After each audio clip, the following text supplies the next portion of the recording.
On the menu tonight, Octomore 15.3, and of course afterwards we will also compare it to the 15.1. I will put the link of the review of the 15.1 maybe at the end card. And of course, 15.3 is something that I saw online. And disclaimer, I wanted to make a video on whiskies that I will refuse to buy or I will never buy.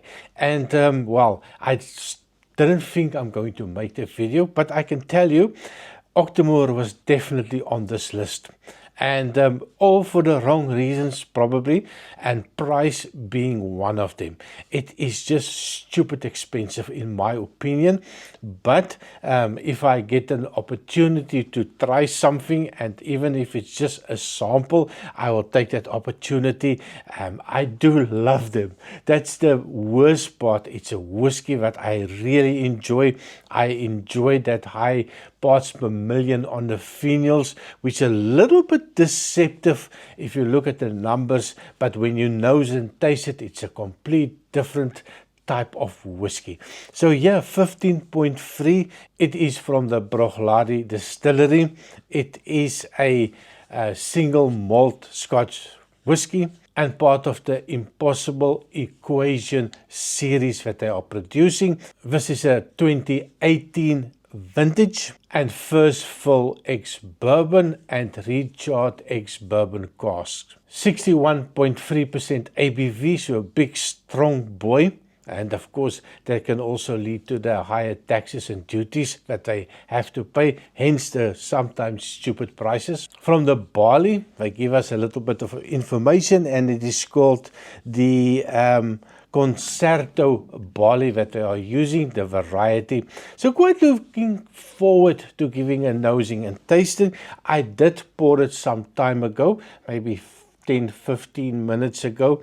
It's always a good idea to, especially that extra high ABV whiskey, give it a little bit of time in a glass. Make sure that it's a little bit of fresh air coming into the whiskey. Maybe do a little bit of a shaky, and sit back, relax, and have a nice strong big boy. Now at that high ABV, there's the debate is there. Do you add water? Don't you add water? For me, I will always try it without the water, just a wee drip, not a big sip. Don't kill yourself, just to give it a taste, to make sure to find and to see and to taste and to smell all that nice whiskey that comes out of it. Price wise, we're looking at about 190 up towards 250 euros for this bottle. Bloody expensive in my opinion. When you talk about the parts per million on the phenols, the smokiness, we're looking at 307.2 parts per million on the phenols, 307, and I think that's probably the highest parts per million on the phenol in this Octomore series. Could be wrong, but I think so. And of course, it's all about the nosing and the tasting. And this one, if you look at the color, now I'm not sure about the age. They don't give me a lot of information, so maybe 5, 6, 7, 8, 9 years, not sure. Maybe somebody knows and put the link in the comment for me. What is the age of this whiskey? I would really appreciate that. As you know, when you do a whiskey review, sometimes you don't want to do a little bit too much research. Once you see some other people's notes and taste on it, then sometimes it just clouds your own perception of a whiskey. So sometimes I take it, pour it, drink it, and then I give my opinion, not somebody else's opinion. So keep that in mind. We don't all taste the same. It is very subjective, and I think, if you like it, you like it. If you don't like it, you don't like it. And I think that is the message that I want to give is we try it. Once we try it, we like it, we buy it. Sometimes you buy a bottle, not so nice whiskey, and of course you spend a lot of money on it. So try before you buy is always a good idea. Now this one, a very light little straw color.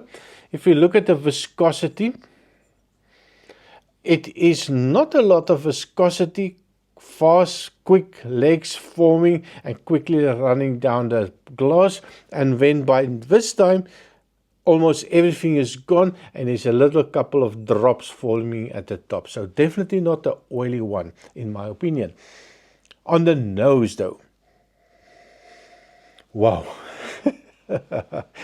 You know, I can confess I'm not always the biggest peated whiskey fan. And I've said this every time that I try one of the Octomores. It is just lovely.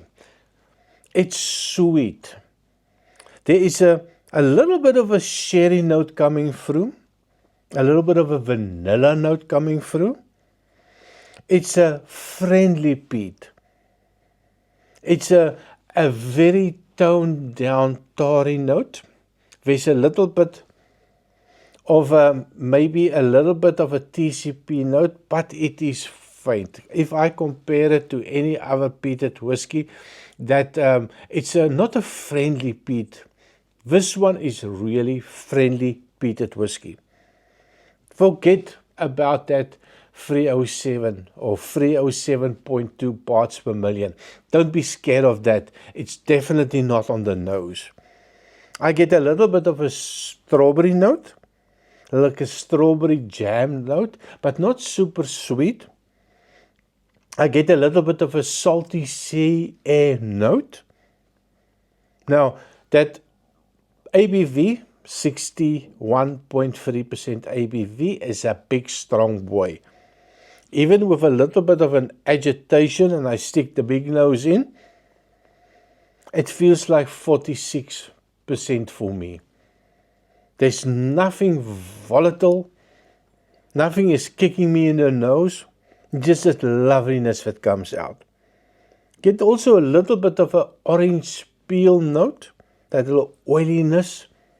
But a hint of that. Absolutely a stunning one on the nose. And I was super surprised when I put this one to the nose. Even, oh my word, it is a lovely whiskey. But we have to taste it as well. So on the taste, cheers.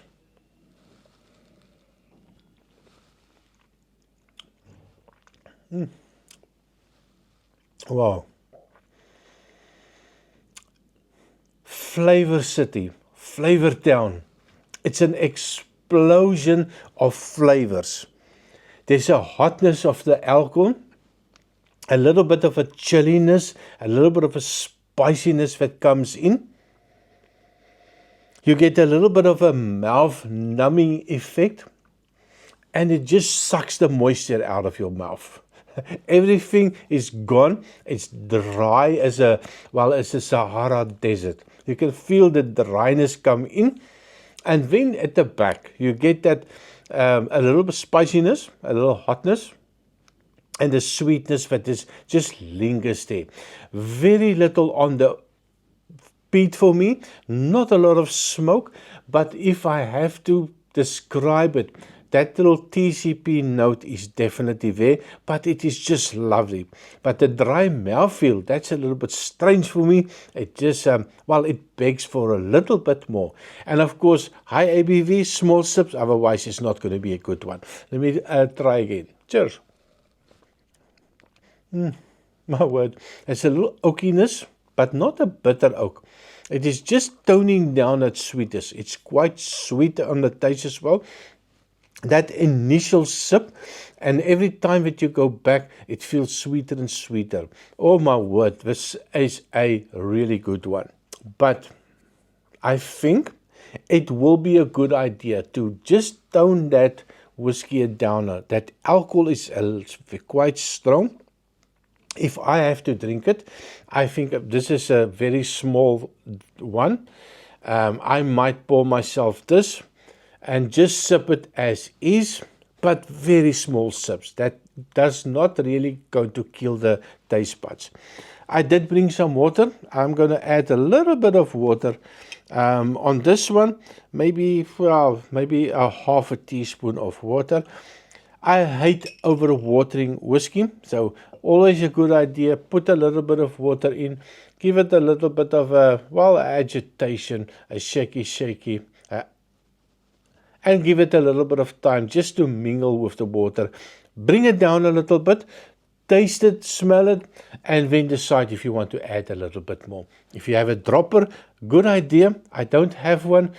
I see there's some fancy droppers out there. I bought a box of the stupid droppers, threw them all away. So now I'm back at a teaspoon. With a little bit of water, let's see. Definitely, it feels like it brings out the smoke a little bit. A little bonfire smoke in the distance. The sweetness is quite similar. Of course, with the water, it feels like a little bit less on the alcohol. Moving into maybe 45, 43%. I'm just guessing. More of that fruity components coming out. More of the strawberries. I also get a little bit of that vanillas, definitely a little bit elevated for me. And that sherry is also coming through. But a light sherry, definitely nothing sherry monster in this one. It just reminds me of that, a hint of that. No, definitely a good idea. Taste-wise?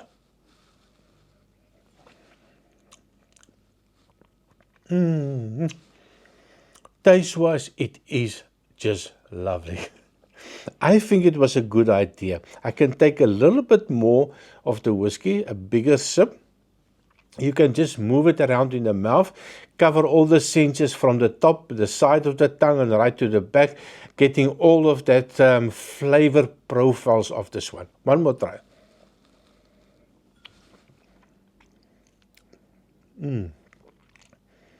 Absolutely fantastic. It can take a little bit more water, maybe another half a teaspoon. That burniness is still there.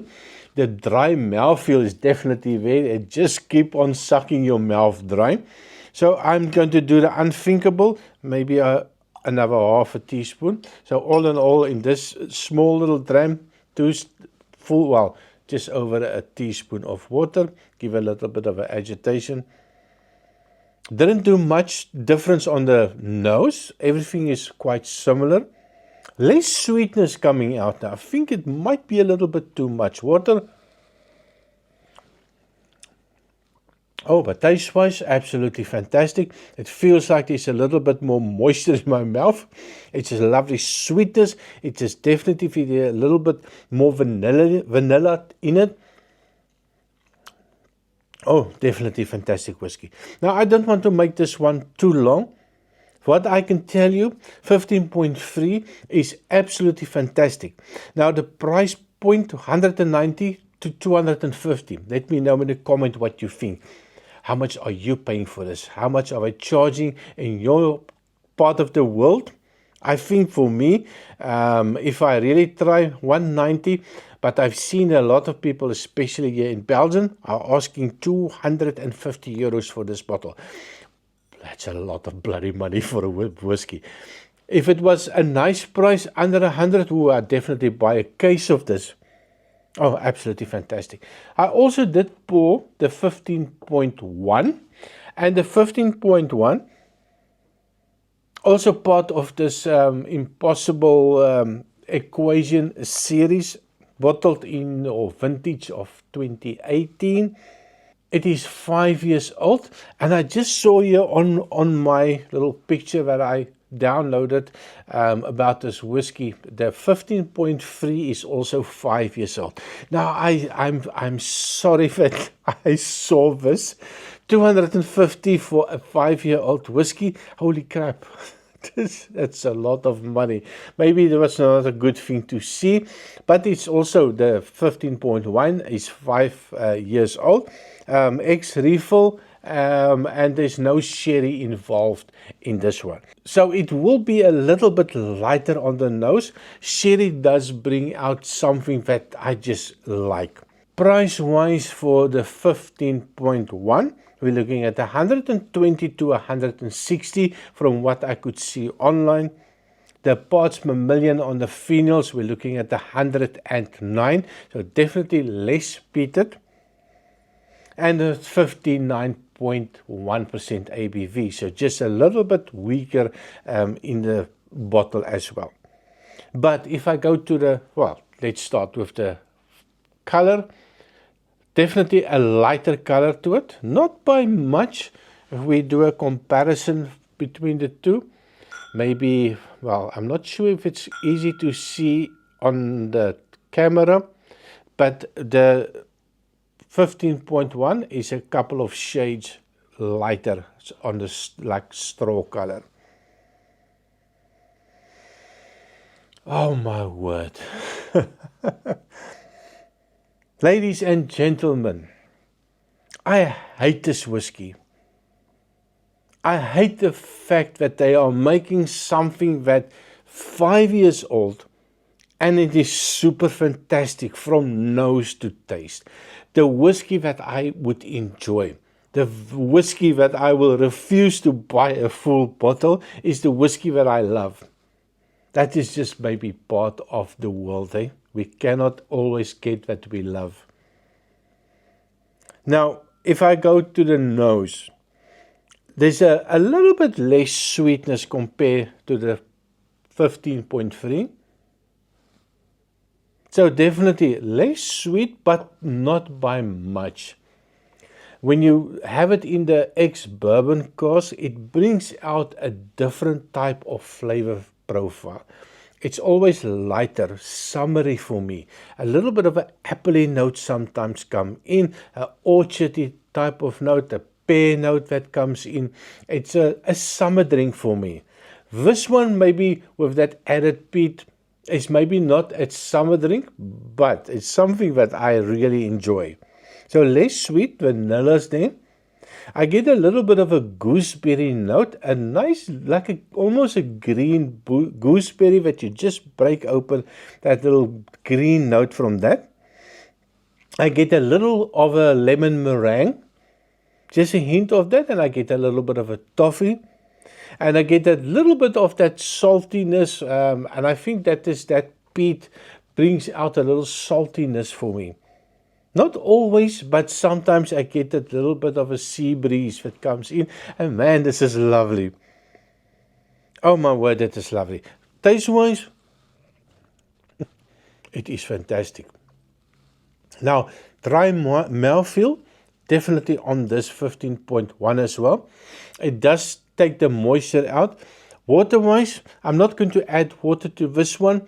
I think, well, I'm not going to waste another one, but for interest's sake, maybe I just add half a teaspoon of water. It's not a big dram, half a teaspoon of water. Oh, perfect. On the nose, that sweetness is just lovely. Oh my word, that was a good idea actually. It is a lovely whiskey, let's face it. Price-wise, I hate it. But when I do the taste test and I drink it and I have something that was created by, well, somebody that knows what they are doing. I've had 5-year-old whiskies that sucks the life out of me. It's volatile. You have that ethanol. You have that nail polish remover. It is just not a friendly whiskey, and sometimes it's not so cheap. Most of the time it's going to be affordable. So do they take the piss out of us by charging this type of money for this whiskey? Probably, but if they have a cult following, everybody loves this whiskey. Now compare the two, 0.3, 0.1. The 0.3 is definitely a much darker, richer, sweeter, bolder, and fantastic. Compare that to the 0.1. There's definitely a toned down version of it. a little bit of a passion fruit that comes out now. This is the first time that I've seen that or knows that. But it feels like a freshly cut, not a super sweet passion fruit, but I get that little passion fruity note. Little fruit salad, my word. Compare the two. If I had the money and, well, maybe my wife or my son gives me a gift for Christmas this year, and this 15.3 is in the stocking, my word, I will be quite happy. Would I buy it myself? Probably not. I really cannot afford 250 euros for a bottle of whiskey, 5 years old. But 15.3 is definitely a winner for me. Both I will be happy with. Both is something that you drink on a special occasion, especially if the weather is a little bit cold, and definitely going to warm up the insides. But this 15.3 is absolutely a winner. So thank you very much for watching. Please remember to like, share and subscribe. And of course, I'm working on a new video as well. It's going to be Hell Week. What's Hell Week, I hear you saying? Well, you're just going to have to like and subscribe to make sure that you follow me for the upcoming 3-part series of Hell Week. And of course, it's going to be a fun whiskey. It's going to be a whiskey that's taking me back to many, many years ago, 17, 18, 20-year-old Gert. And we are going to talk about what I experienced as a young whiskey drinker many, many moons ago. So see you next time, and cheers.